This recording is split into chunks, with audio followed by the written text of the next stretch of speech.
গোপালগঞ্জের অত্যন্ত ন্যাক্কারজনকভাবে আওয়ামী লীগের ফ্যাসিস্টের শেষ চিহ্ন হিসাবে তাদের গর্তের ভিতরে লুকিয়ে থাকা সন্ত্রাসী এবং ফ্যাসিবাদের দোসর যারা, তারা যে ন্যাক্কারজনক হামলা পরিচালনা করেছে, এই হামলার তীব্র নিন্দা এবং প্রতিবাদ জানাচ্ছি।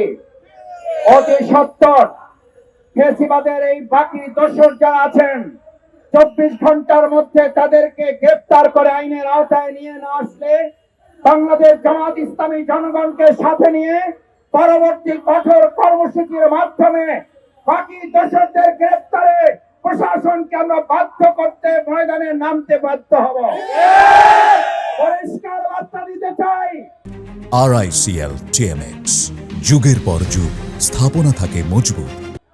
বাংলাদেশ জামাত ইসলামী বারবার বলে আসছে, বিচার নিশ্চিত করা, সংস্কার দ্রুত সম্পন্ন না করলে ফ্যাসিবাদের এই দোষরদেরকে নিশ্চিহ্ন করা যাবে না। আজ জামাতের সেই কথাই সত্য প্রমাণিত হয়েছে। গোপালগঞ্জের এই হামলা প্রমাণ করে বাংলাদেশ এখনো নির্বাচনের জন্য উপযুক্ত হয় নাই। গোপালগঞ্জের হামলা এখনো প্রমাণ করে বাংলাদেশ ফ্যাসিবাদ মুক্ত হয় নাই। গোপালগঞ্জের হামলা এখনো প্রমাণ করে বাংলাদেশে আওয়ামী দোসরদের শেষ চিহ্ন রেখে এই দেশের মানুষকে তারা শান্তিতে বসবাস করতে দিবে না।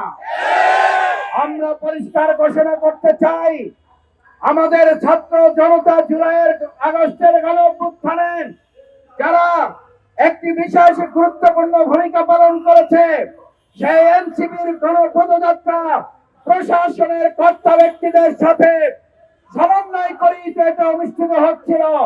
তাহলে প্রশাসন কেন ব্যর্থ হলো? অন্তর্বর্তীকালীন সরকারকে তার জবাব জনগণের কাছে দেওয়া উচিত।